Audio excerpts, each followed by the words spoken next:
India and the United Kingdom have finally signed the Free Trade Agreement. The deal, known as the Comprehensive Economic and Trade Agreement, was signed by Commerce Minister Piyush Goyal and his British counterpart Jonathan Reynolds in presence of Prime Minister Narendra Modi and UK Prime Minister Keir Starmer.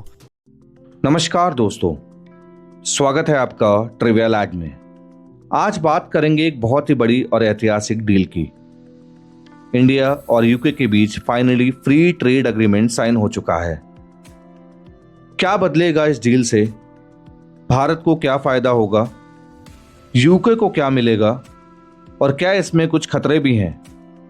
चलिए आसान भाषा में समझते हैं।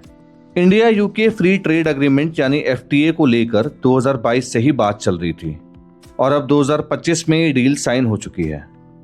ये UK का Brexit के बाद सबसे बड़ा और सबसे इंपॉर्टेंट ट्रेड डील है। This is the biggest and most economically significant trade deal that the UK has made since leaving the EU.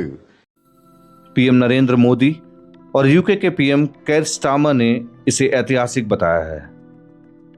इस समझौते के तहत दोनों देश एक दूसरे से कई प्रोडक्ट्स बिना किसी टैक्स या बहुत कम टैक्स में खरीद और बेच सकते हैं। अब बात करते हैं कि भारत को क्या फायदा होगा। टेक्सटाइल्स, स्पाइसेस और फुटवेयर जैसे भारत के ट्रेडिशनल प्रोडक्ट्स पर यूके में अब कोई टैक्स नहीं लगेगा। Sea food, engineering goods, pharma और जेम्स एंड ज्वेलरी जैसे सेक्टर को भी एक्सपोर्ट में बढ़त मिलेगी। आईटी और प्रोफेशनल सर्विसेज देने वाले लोगों को अब यूके में वीजा और काम के मौके आसान होंगे।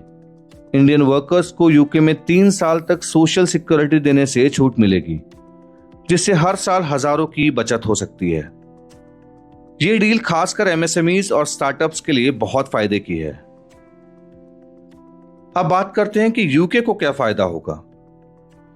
यूके के लिए सबसे बड़ा फायदा है इंडिया में अपने प्रोडक्ट्स बेचना। विस्की, कार, एरोस्पेस पार्ट्स और सैल्मन जैसी चीजों पर इंडिया में जो 100 से 150% टैक्स लगता था, वो अब काफी घट गया है। इस डील से यूके की जीडीपी में हर साल लगभग 5 बिलियन यूरो का फायदा हो सकता है। इंडिया एक बड़ा मार्केट है और ये डील उन्हें इस मार्केट पर पैर मजबूत करने का मौका देती है। तो क्या कोई नुकसान भी है? कुछ एक्सपर्ट्स कह रहे हैं कि इस डील में इंटेलेक्चुअल प्रॉपर्टी के कुछ क्लॉज इंडिया के लिए रिस्की हो सकते हैं, जैसे जेनेरिक दवाइयों पर असर पड़ेगा, जिससे सस्ती दवाइयां मिलने में दिक्कत हो सकती है। लेकिन इंडिया में कुछ सेक्टरों जैसे ऑटो और डेयरी में टैरिफ प्रोटेक्शन रखा है ताकि लोकल इंडस्ट्री को झटका ना लगे। ये डील सिर्फ एक ट्रेड डील नहीं है, ये 2 बड़ी अर्थव्यवस्थाओं के बीच विश्वास का संकेत है। यह भारत की एक नई पॉलिसी का हिस्सा है, जहां हम ईयू, यूएस जैसे बड़े देशों से भी समझौते करना चाहते हैं। ये डील हमें एक नया ट्रेडिंग युग में ले जा सकती है और शायद भारत को 2040 तक दुनिया की टॉप 3 इकोनॉमी में पहुंचाने में मदद करेगी।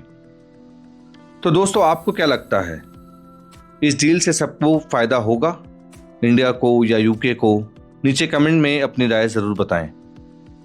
अगर आपको वीडियो पसंद आया हो तो लाइक करें, चैनल को सब्सक्राइब करें और बेल आइकन जरूर दबाएं ताकि अगली कहानी आप मिस ना करें।